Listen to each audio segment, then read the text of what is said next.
So let's explore polymorphism, an OOP concept that might sound complex but is actually super intuitive. So polymorphism allows the same function or operator to behave differently based on the object. So let's break this down with simple examples. So first of all, what is polymorphism? So the word polymorphism comes from Greek. Poly means many and morph means forms. So ultimately polymorphism means many forms.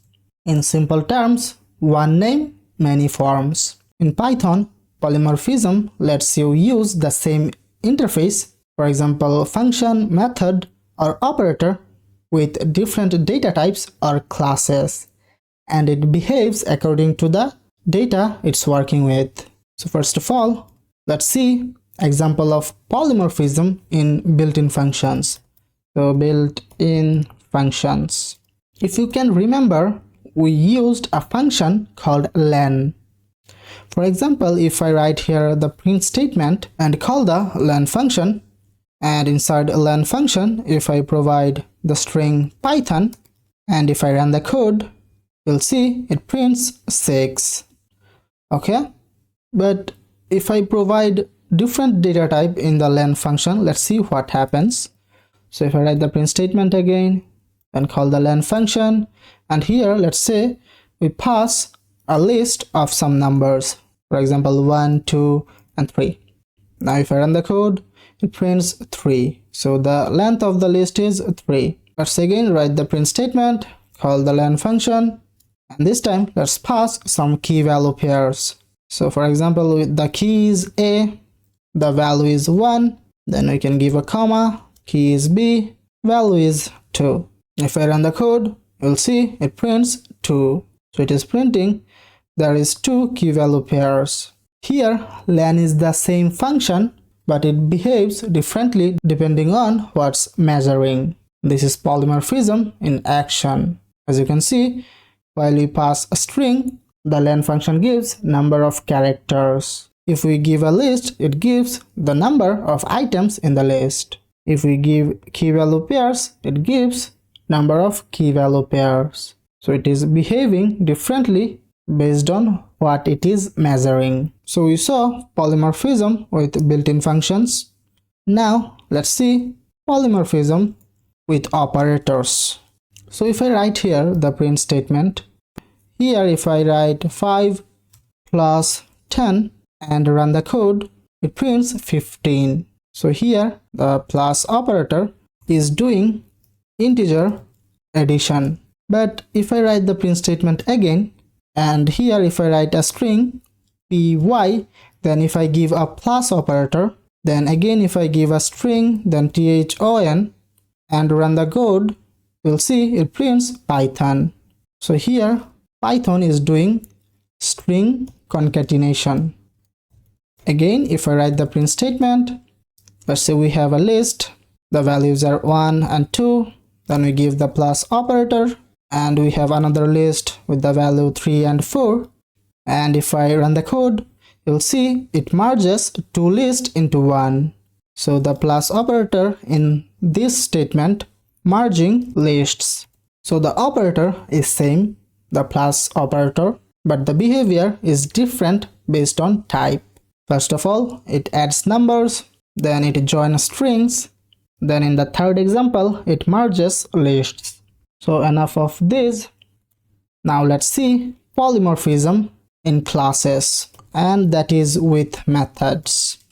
Now let's say we have a class called dog, and here we can write a method called speak, and we just return a string woof. Okay, then let's create another class called cat, and here we have another method, and here we have the same method speak, which returns the string meow. Okay, now let's have a variable called animals, which will be a list, and in that list we will have 2 objects using these 2 classes. So the first item of the list would be created based on dog class. We don't have to pass anything because there is no constructor and extra parameter. And the second object of the animals list would be created based on the cat class. Okay, now inside this animals list we have two objects, so we can loop through this list. So we can write the for keyword, then animal in animals, and we write the print statement, and we write animal dot speak. Okay, now if I run the code, you'll see first it prints woof, then it prints meow. So here each class has its own version of speak method. As you can see, we use the same method name, but the behavior depends on the object type. So the first object type is dog and the second object type is cat. So the method name is same, but the behavior depends on the object type. So this makes code flexible and easy to maintain. Now let me comment this code. Now let's see polymorphism using inheritance. Now we haven't covered inheritance yet vastly. We saw a little bit example in our previous videos. We will have a dedicated video on inheritance in the next video later. But let's see how polymorphism works using inheritance. We call this method overriding. So in inheritance we have parent classes and child classes. Let's say we have a class called animal and we create a method makeSound which returns this string which is some generic sound. Then let's create another class bird which inherits data from the animal class, and here we write the makeSound method again and we return a string chirp. Now we can create another class cow which also inherits data and methods from the parent animal class. So let's define that makeSound method here as well, and we return a string moo. Is it sounded like a cow? I don't think so. Okay, let's move forward. Now here we can have a list. So animals list which will contain 3 objects. First object we are gonna create with the parent class, so animal, and the second element of the list which will be a second object, we're gonna create that using the bird class. Then the third one will be created using the cow class. Then here we can write for a in animals print a dot makeSound. Now if I run the code, you'll see first it prints some generic sound, then it prints chirp, then it prints moo. All classes here have a makeSound method. These subclasses or child classes override the parent method to give specific sounds. So when we inherit data and methods from this parent class, we get this method here as well. For example, if I remove this and just write here pass and run the code, you'll see even the bird object, this second one, also prints some generic sound. But as you can see, we don't have that makeSound method in the bird class, but it is inheriting that method from animal. That's why it is printing the statement from the animal class. But if we override that method in the bird class, then this method will kind of replace this method. So if I run the code, you will see it prints chirp. So here subclasses override the parent method to give specific sounds. This is a powerful use of polymorphism. Same method but different output. Now again, let me comment this code. Let's have some spaces and let's see polymorphism with functions and duck typing. Now here Python uses a concept called duck typing. If it walks like a duck and quacks like a duck, it's a duck. Let's think about we have a class called book and there we have this method called display, which prints reading a book. Then let's say we have another class video, which has display method, and there we write the print statement, and let's say watching a video. And let's have a function outside the classes. It's a general function, you can say. So def show underscore media, and here we take a media parameter, and in the function we say media dot display. Okay, now after defining the function, we can call this a show media function. So show media, and inside here we can pass an object by creating with the book class. So we are creating the object with book class, and as soon as we create, we just pass that in the show media function. Okay, again let's call the show media function and pass another object created with the video class. Now if I run the code, you'll see the output reading a book, then watching a video. So here we didn't care what the object is, as long as it has the display method, we can call it.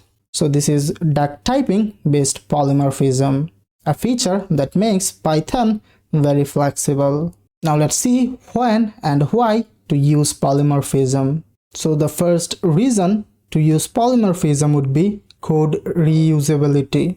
And here is a benefit: we can write common code that works on multiple types. Then the second reason would be flexibility. And the benefit is we can easily swap objects without changing the function logic. And the third reason would be maintainability. And the benefit would be add new types without modifying existing code. Now let me answer some beginner questions. So the first question would be, is polymorphism only for classes? And the answer would be no. Operators and built-in functions also show polymorphic behavior. And the second question would be, is method overriding necessary? Again, the answer would be no, but it's a common in inheritance-based polymorphism. The third question would be, can I use polymorphism without object-oriented programming?